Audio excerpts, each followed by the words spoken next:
اعوذ باللہ من الشیطان اللعین الرجیم بسم اللہ الرحمن الرحیم قال رسول اللہ صلی اللہ علیہ وآلہ وسلم بسم اللہ الرحمن الرحیم حسین منی و انا من الحسین۔ ناظرین، عزاداران سید الشہداء امام حسین علیہ الصلوۃ والسلام، الحمدللہ منتظر چینل سے یہ ذکر امام حسین علیہ السلام، مقصد امام حسین علیہ السلام کے حوالے سے کچھ عرض کرنا مقصود ہے کہ امام حسین علیہ الصلوۃ والسلام کا مقصد بیان کرنا ہے۔ آپ کا مقصد بیان کرنا خود اس حدیث پیغمبر سے واضح ہو رہا ہے کہ نبی مکرم نے ارشاد فرمایا، حسین منی و انا من الحسین، حسین مجھ سے ہے اور میں حسین سے ہوں۔ تو ظاہر ہے کہ اس حدیث پیغمبر سے اندازہ لگا لیا جائے کہ مقصد رسول جو ہے وہی مقصد امام حسین علیہ السلام ہے۔ رسول اللہ کا مقصد دین پہنچانا اور اللہ کی خبریں پہنچانا، اللہ کا پیغام پہنچانا، امر بالمعروف کا پیغام پہنچانا، نہی عن المنکر سے اجتناب کا پیغام پہنچانا۔ یہ سیرت سرکار ختمی مرتبت ہے کہ دین میں جبر نہیں ہے، دین میں کسی قسم کی جو ہے وہ دشواری نہیں ہے۔ دین کے لیے اللہ نے آسان کیا، لا اکراہ فی الدین، دین میں زبردستی نہیں ہے۔ لہذا امام حسین علیہ الصلوۃ والسلام کا مقصد بھی دین پہنچانا تھا، قرآن پہنچانا تھا، توحید پہنچانا تھا، رسالت کی تعلیمات کو پہنچانا تھا۔ اور امام حسین علیہ الصلوۃ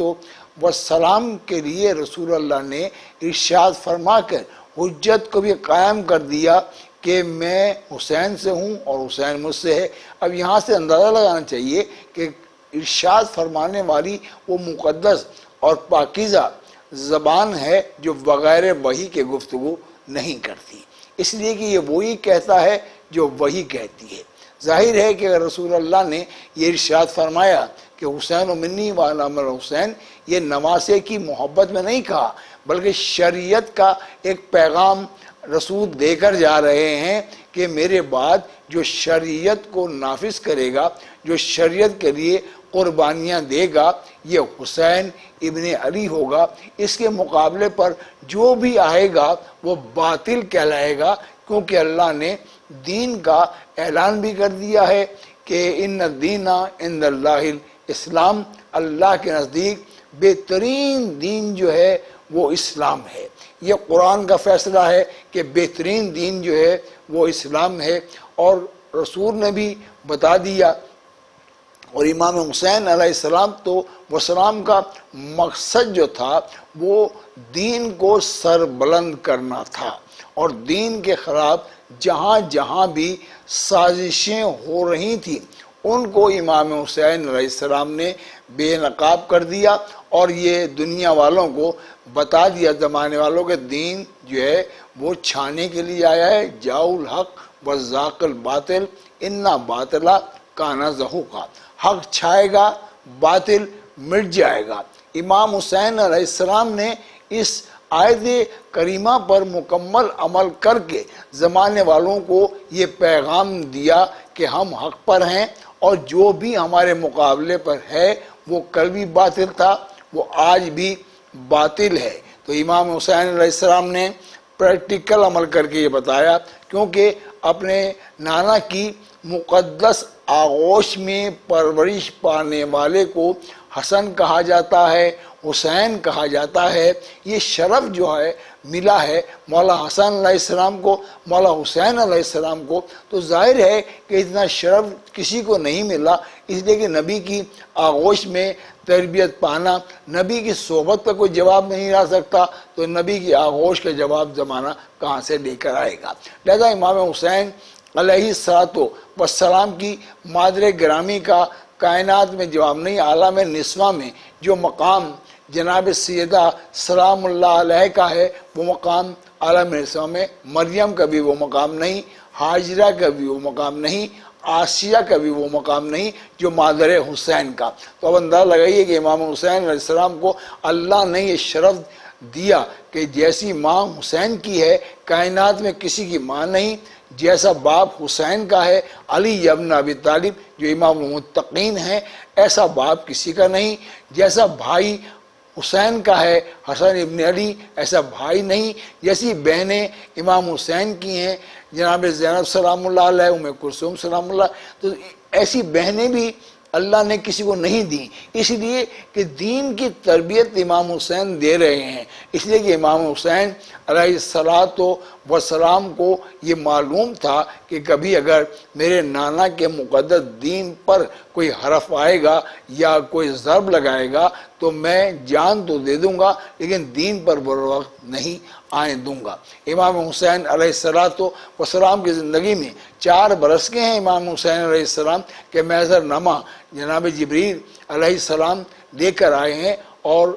رسول کی بارگاہ میں ارشاد فرمایا کہ جس بچے سے آپ محبت کر رہے ہیں یہ آپ کا پیارا نواسہ جو ہے 3 دن کا پیاسا کربلا میں شہید کر دیا جائے گا اور آپ کی امت جو ہے یہ ظلم کرے گی بے جرم و خطا 3 دن کا پیاسا یہ شہید کر دیا جائے گا۔ رسول نے کہا جبریل قصور میرے نواسے کا کیا؟ کہا کہ بے جرم و خطا کوئی قصور نہیں ہوگا۔ یہ خبر امام حسین علیہ الصلوۃ والسلام کی شہادت کی خبر رسول اللہ نے ام سلمہ کو جو ہے وہ سنائی اور اس کے بعد رسول اللہ نے ایک شیشی میں خاک رکھی جو کربلا سے جبریل لے کر آئی تھی اور ام سلمہ کو خاک دے کر کہا کہ دیکھو جب یہ خاک خون میں تبدیل ہو جائے تو سمجھ لینا کہ میرا حسین کربلا میں 3 دن کا پیاسا جو ہے وہ شہید کر دیا گیا۔ جناب ام سلمہ نے بڑی احتیاط کے ساتھ اس شیشی کو رکھا اور انتظار بھی کرتے رہیں، لیکن امام حسین علیہ الصلوۃ والسلام کے خلاف سازشیں ہو رہی ہیں۔ ظاہر ہے کہ شام میں یزید جو ہے وہ حکمران بن گیا ہے، اس کا باپ بھی جو تھا وہ ظالم تھا، ایک ظالم نے ظالم بیٹے کو جو ہے وہ حکمران بنا دیا۔ اس نے امام حسین علیہ السلام سے بیعت لینا چاہی لیکن امام حسین علیہ السلام معصوم ہیں اور اپنا مرتبہ جانتے ہیں، اس لیے امام حسین علیہ السلام نے دنیاوی حکمران کی بیعت کا انکار کر کے ہمیشہ کے لیے فیصلہ کر دیا کہ ہم طاہر و طیب بن کر آئے ہیں، ہم کسی فاسق و فاجر کی بیعت نہیں کرتے۔ امام حسین کا بیعت کرنا خود یزید کا حسب بھی اور نسب بھی کلیئر کر دیا کہ اس کا حسب کیا ہے، اس کا باپ کون ہے، اس کا دادا کون ہے، سب چیزیں جو ہیں وہ سامنے آ گئیں۔ امام حسین علیہ السلام نے انکار کر کے بتا دیا کہ میرے بابا مولائے کائنات ہیں، امام المتقین ہیں، میری ماں فاطمہ الزہرا ہے، طاہرہ ہے، صدیقہ ہے، عالمہ غیر معلمہ ہے اور میرے بابا جو ہیں وہ صدیق اکبر ہیں، یعنی کہ میرے باپ سے زیادہ کوئی سچا نہیں ہے۔ تو یہ امام حسین علیہ الصلوۃ والسلام جو ہے وہ دین ہے، اس لیے کہ خواجہ غریب نواز رحمۃ اللہ علیہ نے امام حسین علیہ الصلوۃ والسلام کے لیے ارشاد فرمایا کہ شاہ حسین بادشاہ اس حسین دین اس حسین دی پناہ اس حسین سرداد نداد در دست یزید حقا کے بنا لا الہ اس حسین۔ حق یہ ہے کہ حسین بنا لا الہ ہے۔ تو اب حسین علیہ السلام کی مخالفت کرنے والا لا الہ کی مخالفت کر رہا ہے اور رسول کی حدیث کے مطابق کہ حسین مجھ سے ہے۔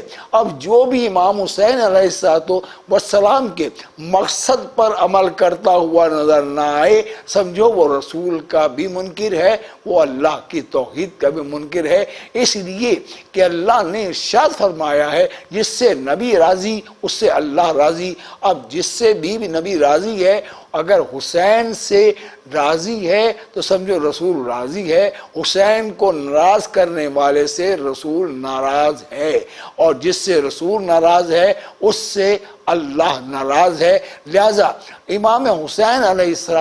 السلام نے اپنا مقصد بیان کیا کہ کربلا کے اندر کوئی دو شہزادوں کی جنگ نہیں تھی، یہ حق و باطل کا معرکہ تھا۔ کربلا میں اللہ نے حق کو فتح کامرانی عطا فرمائی ہے اور باطل کو خدا نے شکست سے فاڑ دی ہے۔ یہی امام حسین علیہ السلام نے جو ہے وہ دین کی خاطر مدینہ چھوڑا، لیکن امام حسین علیہ السلام اپنے نانا کے روزے پر آئے، اس لیے ایک ہی جملہ امام حسین نے کہا، نانا حسین جا رہا ہے دین کو بچانے کے لیے، اسلام کو بچانے کے لیے۔ یہ کہہ کے اٹھا تب بنی ہاشم کا تاجدار، کانوں میں گونجنے لگی اسلام کی پکار، رخصت ہوا مزار سے یہ کہہ کے ایک بار، نانا بس اب حسین کا کرنا نہ انتظار، صحرا میں 3 روز کے پیاسے کو دیکھنا، خدا کے کربلا میں نواسے کو دیکھنا۔ نانا کے روزے سے سلام کیا، ماں کی قبر پر زہرا کا لال حسین آیا، اماں آپ کے بابا کے دین پر برا وقت آیا ہے، حسین دین بچانے جا رہا ہے، اسلام بچانے جا رہا ہے، اماں اکیلا نہیں جا رہا، آپ کی بیٹی زینب بھی میرے ساتھ جا رہی ہے، اماں خدا حافظ، اماں خدا حافظ۔ قبر بطول سے ایک ہی آواز آئی، حسین اپنے آپ کو تنہا نہ سمجھنا، بیٹا جب تو کربلا پہنچے گی تیری ماں کربلا ہوگی، جب تو زلزلہ سے زمین پر آئے گا تیری ماں اپنے بالوں سے مقتل کی زمین کو صاف کرے گی۔ وہ حسین جب محرم پہنچے نا، پہلی محرم کو، تو بی بی زینب نے ایک ہی جملہ کہا تھا، بھیا یہ کون سا مقام ہے؟ تو رو کے حسین نے کہا، بہن زینب یہ دشت نینوا ہے، یہ دشت کربلا ہے، بہن یہ وہ مقام ہے جہاں میرا علی اکبر برچی کھائے گا، یہ وہ مقام ہے جہاں علی اصغر کے گلے میں تیر لگے گا، یہ وہ مقام ہے جہاں میرے بھائی حسن کی نشانی قاسم کی لاش کے ٹکڑے پامال ہو جائیں گے، زینب وہ مقام ہے جہاں میرے بھائی عباس کے بازو کٹیں گے، یہ وہ مقام تیرے خیمے ہوں گے جن میں آگ لگا دی جائے گی۔ عدد و آگ کا نام آیا، جناب زینب نے رو کے کہا، بھیا کیا میرا عباس نہیں ہوگا؟ کیا عباس کے ہوتے ہوئے کوئی میرے خیمے میں آگ لگائے گا؟ واہ حسینہ، واہ غربتہ، واہ علیہ۔